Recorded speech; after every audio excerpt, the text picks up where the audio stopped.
सुरेश के दो बेटे थे, भीरू और धीरू। वो अपनी आखिरी वक्त में अपने बिस्तर पर था और उसके दोनों बेटे उसके पास आंखों में आंसू लिए बैठे थे।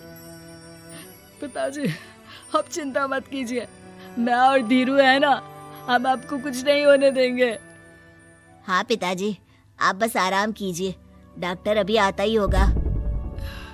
मेरे बच्चों, मेरा अंतिम समय आ गया है। तुम दोनों मेरी बात ध्यान से सुनो।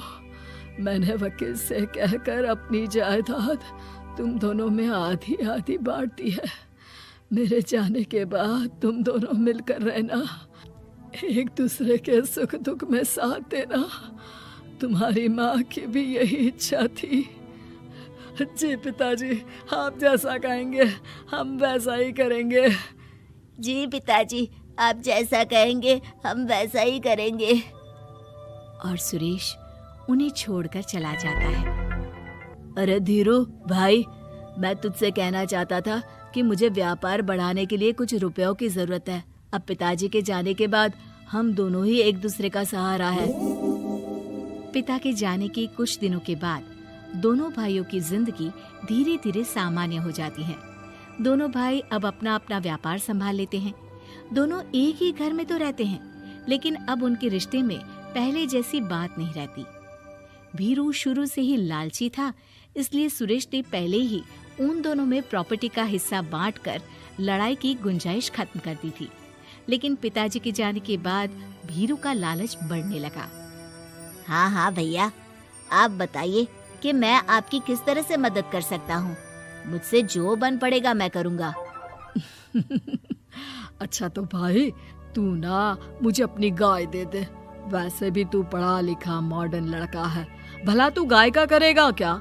लेकिन इससे मेरी ना बहुत मदद हो जाएगी। ठीक है भैया, आखिर भाई ही तो भाई के काम आता है। आप ले लीजिए मेरी गाय और उसे बेचकर आप उन रुपयों को अपने व्यापार में लगा लेना। बस फिर क्या था, भीरू अपने लालच की वजह से आए दिन धीरू से किसी न किसी बहाने पैसे या कीमती सामान ऐंठता रहता और बेचारा सीधा साधा धीरू उसकी मदद कर दिया करता। इसी तरह 2 साल बीत जाते हैं और दोनों भाई शादी कर लेते हैं। शादी होने के साथ ही अपनी बीवी के कहने पर भीरू अपना हिस्सा अलग कर लेता है। अब दोनों भाई अलग अलग रहने लगते हैं। अरे साधना, ये देखो, मैंने आज ही एक बड़ी डील साइन की है। ये शहर का सबसे बड़ी फैक्ट्री का मालिक है। इसके साथ व्यापार करके मेरे व्यापार में दिन दुनी रात चौगुनी तरक्की होगी। लेकिन इसकी बस एक ही शर्त है, अगर इसे हर हफ्ते सामान की पेमेंट नहीं दूंगा तो मुझे इसे जुर्माने के तौर पर बहुत बड़ी रकम देनी होगी। ये तो बड़ी ही चिंता की बात लगती है जी। अरे चिंता कैसी, मैंने पहले ही हिसाब लगा लिया है। मैं इसे हर हफ्ते पेमेंट भी दूंगा और एडवांस पे ऑर्डर भी, तो फिर चिंता काहे की। पास से गुजर रहा भीरू उन दोनों की सारी बातें सुन लेता है और फिर, अरे राधा, सुनती हो, उस धीरू ने आज एक बहुत बड़ी डील साइन की है। ये सुनकर ना मुझे बहुत बुरा लग रहा है। भीरू उसे सारी बात बताता है। तो ऐसे हाथ पे हाथ रख के गुस्सा करने से क्या होने वाला है? आप तो उस डील की कमजोर कड़ी जानते ही हैं, तो मारिए हथौड़ा। अगले दिन धीरू के घर में चोरी होती है और उसमें उसके वो रुपए भी चले जाते हैं जो धीरू डील के मुताबिक क्लाइंट को देने वाला था। फिर शर्त के हिसाब से धीरू को जुर्माने की रकम देने के लिए अपना घर गिरवी रखना पड़ता है और उसका व्यापार भी बंद हो जाता है। सुनिए जी, आप दिल छोटा मत कीजिए। आप कोई ऐसा बिजनेस कीजिए जिसे आप जल्दी से जमा सके और कम पैसों से भी शुरू कर सके। आप फल सब्जियों का व्यापार शुरू कीजिए। तुम ठीक कहती हो, मैं कल से ही मंडी जाकर सब जानकारी लेकर आता हूँ। उधर भीरू और राधा धीरू की बर्बादी की खुशियां मनाने में लग जाते हैं और इधर धीरू खूब मेहनत करके फिर से अपनी आर्थिक हालात पटरी पर ले आता है। लेकिन फिर एक दिन, अजी सुनती हो, तुम यहाँ पर उसके बर्बाद होने की गलतफहमी में खुश हुए जा रहे थे और तुम्हारे भाई का फल सब्जियों का व्यापार बड़ा अच्छा चल निकला है। मैं अभी बाजार में उसकी दुकान देख कर आ रही हूँ। अरे भीड़ लगी हुई थी वहां तो। तो फिर जल्दी से अपने खुराफाती दिमाग से कोई आइडिया निकालो इस मुसीबत का। आइडिया तो बहुत अच्छा है मेरे दिमाग में। अपने भाई से कह के इसके गोदाम में चूहे डलवा दूंगी, फिर देखना नजारा। राधा की चालाकी से धीरू का ये काम भी ठप हो जाता है। अब धीरू और उसकी पत्नी के लिए उधार पर जीने के अलावा कुछ नहीं बचा था। बेचारा ईमानदार धीरू अपने भाई भाभी की चालाकी की वजह से बहुत बुरे दिन काट रहा था। मैं तो बिल्कुल बर्बाद हो गया साधना। पिताजी का दिया हुआ अच्छा खासा बिजनेस संभाल रहा था, लेकिन मेरी किस्मत ने मुझे यहाँ लाकर खड़ा कर दिया।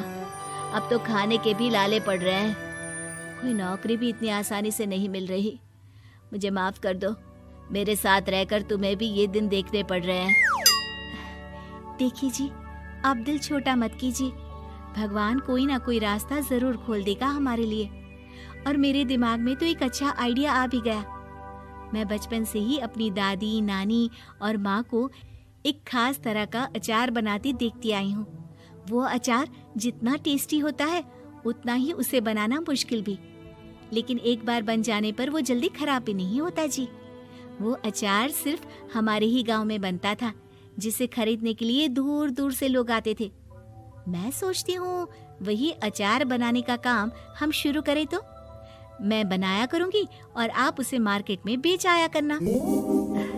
साधना, तुम्हारी बातों से मेरे मन में उम्मीद जाग उठी है, लेकिन ये सब काम शुरू करने के लिए रुपए कहाँ से आएंगे?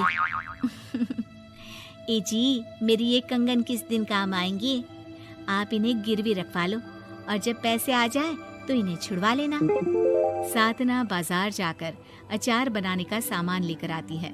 फिर घर आकर सारे खिड़की दरवाजे बंद करके अचार बनाती है और धीरू उस अचार को पैक करने में साधना की मदद करता है और अगले दिन बाजार में बेच भी आता है। शुरू में सिर्फ 10 बोतल अचार ही बन पाता है, लेकिन उसे बेचकर हुए मुनाफे से अचार की बोतलें 10 से 50 और फिर 1000 और 10,000 हो जाती है। अब धीरू को अपने काम में मदद के लिए कुछ लोगों को भी काम पे रखना पड़ता है, लेकिन अचार अब भी साधना ही बनाती है और अपनी रेसिपी का सीक्रेट बनाए रखती है। अब देखते ही देखते धीरू साधना ब्रांड अचार आसपास के कई शहरों में मशहूर हो जाता है और धीरू के दिन एक बार फिर बदलते हैं। धीरू के पास अब भीरू से दुगना बड़ा घर, गाड़ी, धन, अचार की कई फैक्ट्रीज और नौकर चाकर होते हैं। धीरू की इतनी तरक्की देखकर भीरू और राधा बुरी तरह से जल भुन जाते हैं, लेकिन अब उनके खिलाफ उनकी कोई चाल कामयाब नहीं होती। सुनिए जी, मैं ना कहती थी कि आप हिम्मत रखिए, एक दिन भगवान हमारे रास्ते जरूर खोल देगा। और देखिए जी, आज हम कहां से कहां आ गए। ये सब तुम्हारे फौलाद जैसे मजबूत मन की वजह से हो पाया है साधना, वरना एक समय मैं तो हिम्मत ही हार चुका था। तुमने न सिर्फ मेरा हौसला बढ़ाया, बल्कि बिजनेस में मेरा साथ भी दिया।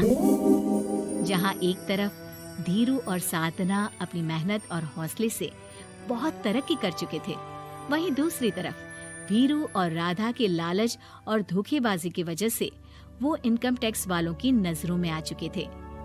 भीरू के एक घर पर इनकम टैक्स वालों का छापा पड़ता है और भीरू को काला धन जमा करने के आरोप में जेल जाना पड़ता है। सास की तो सुननी ही नहीं जी, सास की तो सुननी ही नहीं है। कई बहू ये गांठ बांध लेती है। बहू, जरा गेहूं छत पर सूखने डाला, रवि से बोलकर छत पर रखवा दिया है। कपड़ा भी बिछा है, बस फैलाना है। अरे सब कर दिया था तो फैला भी देती, मैं कैसे जाऊं ऊपर? क्यों, पैर में मेहंदी लगी है क्या? नहीं, जबान पर दही जमी है। जबान पर तो लग नहीं रहा कि दही जमी है। सारा दिन पकड़ पकड़ करती रहती है, जबान तेरी कैंची जैसी चलती है, करम चली। बहू सास से नफरत करती थी, लेकिन सास उसे बहू की तरह ही देखती। पता नहीं पापा ने क्यों इस घर में मुझे बिठा दिया। बोला था साफ साफ, नहीं होता मुझसे ये सास ससुर वाले घर में रहना। अरे बाहर पैकेट में मिलता है आटा, तो क्या जरूरत है गेहूं पीसने की। अरे यार, इन लोगों का तो हिसाब किताब समझ में नहीं आ रहा मुझे। तभी सास आ जाती है। बहू, वो पंखा देख कितना गंदा है, जरा साफ कर दे चढ़कर, तेरे ससुर जी नहीं कर पाएंगे साफ। अरे माँ जी, ये सब लड़कियों के नहीं आदमियों के काम होते हैं, कल इनसे करवा लेना, मैं चली सोने। सास को समझ में नहीं आता है कि वो बहू को जो काम बोले वो करती क्यों नहीं है। बहू, शाम को शादी में जाना है, मेरे बहन की बेटी की शादी है, तैयार हो जाना। ना ना माँ जी, मैं तो नहीं जा पाऊंगी, मेरा सीरियल आना है, मैं नहीं जाऊंगी।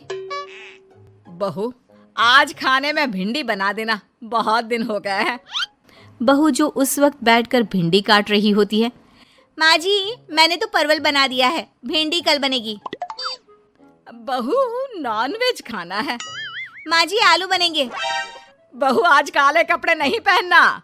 मैंने तो साड़ी पहन भी ली है। बस समझ लीजिए, यही जिंदगी थी इन सास बहू की, जो कुछ ना समझे ना कुछ कहे। सास परेशान हो जाती है, उसे समझ में ही नहीं आता कि भला बहू से कैसे काम कराए। वही बहू बड़ी आई मुझे कंट्रोल में करने वाली। अरे मैं तो किसी के हाथ नहीं आने वाली। अब क्या था, एक रोज बेटी घर आती है, जहां वो भाभी और माँ के बीच के रिश्ते को देखकर काफी परेशान हो जाती है। ये क्या है माँ, ये भाभी तो तेरी कोई बात नहीं मानती, तुझे दिखता नहीं है क्या? हाँ, लगता तो मुझे भी ऐसा ही है, लेकिन समझ में नहीं आता क्या करूं। कैसे समझ में नहीं आता? सब दिख रहा है माँ, तू आलू बोले तो वो प्याज बोलती है, तू काला बोले तो वो हरा बोलती है। अरे वो तो तुझे भाव ही नहीं देती है। कैसे जम रही है तुम लोगों की एक ही घर में? रहने दे बेटा, तेरी माँ को ना समझ ही रहने दे। कहीं उस बहू की चालाकी ये समझ जाएगी तो दिक्कत आ जाएगी, फिर घर पर क्लेश झगड़ा। तो क्या पिताजी माँ को ऐसे ही काम करता देखूं? सारा दिन लगी रहती है। वो तो सिर्फ वही करती है जो उसकी मर्जी होती है। उन्होंने तो जैसे सोच रखा है कि माँ की बात माननी ही नहीं है। अब ऐसा भी नहीं है बेटा, पर पता नहीं क्यों तेरी बात सही लगती है।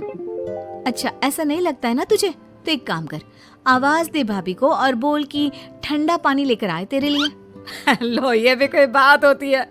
अभी बोल देती हूँ, इसमें तो कोई इनकार वाली बात होगी ही नहीं। सास बहू को आवाज देती है। अरे बहू, जरा एक गिलास ठंडा पानी लेकर आना। बहू पानी लेकर तो आती है, लेकिन खौलता हुआ। माँ जी, ठंडा पानी तो है नहीं, पानी के नाम पर बस यही है घर पर, पी लीजिए। ये बोलकर बहू वहां से चली जाती है। देख लिया माँ, मैं ना कहती थी। अब और देख, अब तू भाभी को बोल कि आंगन की लाइट जो बंद है उसे जला दे, क्योंकि बाहर अंधेरा हो रहा है, शाम का वक्त है। इसमें तो वो मना नहीं करेगी, क्योंकि ये तो सच ही है, बाहर तो अंधेरा हो ही रहा है। रुक बहू, ओ बहू, जरा आंगन की लाइट तो जला दे, रवि के आने का वक्त हो रहा है और बाहर अंधेरा है। बहू अंदर से ही बोल पड़ती है। अरे सासू माँ, कैसी बात कर रही हैं? उनकी कार की लाइट होती है ना, वैसे भी बिजली का बिल बहुत आता है, मुश्किल होता है। अब कौन उठकर लाइट जलाए, अंधेरा ही रहने दे। बेटी अंदर से भाभी की बात सुनकर हंसने लगती है। देखा, मैं ना कहती थी कि वो तेरी कोई बात नहीं मानती है, देख लिया ना। हाँ, लग तो रहा है, लेकिन मेरे लिए कोई बड़ी बात नहीं है इसे लाइन में लाना। अरे मैं भी सास हूँ, जब तक सह रही हूँ, ठीक है? जहाँ अपने में आ गई ना तो। अरे नहीं नहीं, बुढ़ापे के कुछ दिन बचे हैं, प्लीज कोई तमाशा नहीं चाहिए मुझे घर पर। तुम दोनों तो निकल जाओ यात्रा पर। अरे वाह, मैं क्यों जाऊं? मेरा घर है, मैंने अपने हाथों से बनाया है। तो करते रहो एडजस्ट। क्या करें और। बहू, खाना लगा दे जरा। माँ जी, मैंने बना दिया है, दीदी को बोलो लगा देगी, मैं सो रही हूँ। मजा आ गया माँ तेरी हालत देखकर। कितना शौक था कि बहू से काम कराएगी। हाँ हाँ, काम तो मैं अब भी करा लूं, देखना कल से तुम। नाना, कोई क्लेश लड़ाई झगड़ा नहीं चाहिए।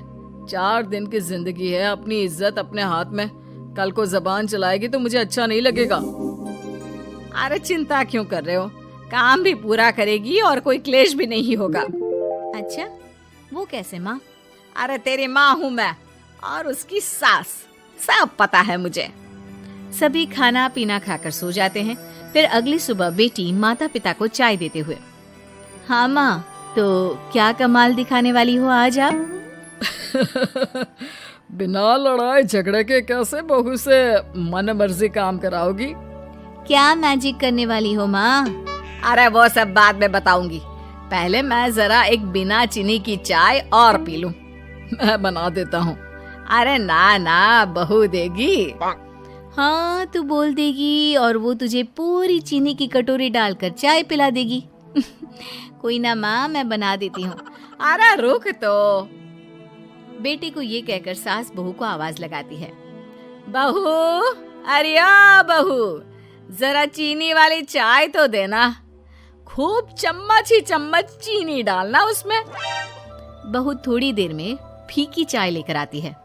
माँ जी, चीनी की एक बूंद नहीं है, ये बिना चीनी की चाय है, पीनी है तो पीजिए।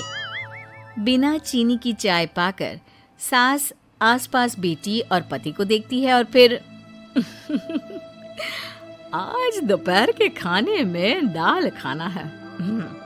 बहू, आज दिन में सब्जी बनाना, दाल खाने का बिल्कुल भी मन नहीं है। लेकिन ये क्या, दिन के खाने में सास के सामने आ जाती है दाल। ससुर और बेटी मन ही मन मुस्कुरा रहे होते हैं। अरे वो खाने से पहले खाने वाली दवाई थी ना, वो तो मैं खाना ही भूल गई। बहू, जरा कल से याद दिला देना। अब क्या था, सास का हर काम पूरा होता, बस सास उस काम को उल्टा करने को बोलती। ना घर में कोई लड़ाई, ना झगड़ा।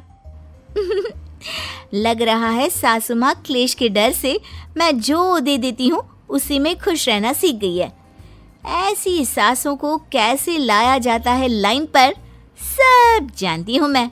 अरे आज के जमाने की लड़की हूँ मैं।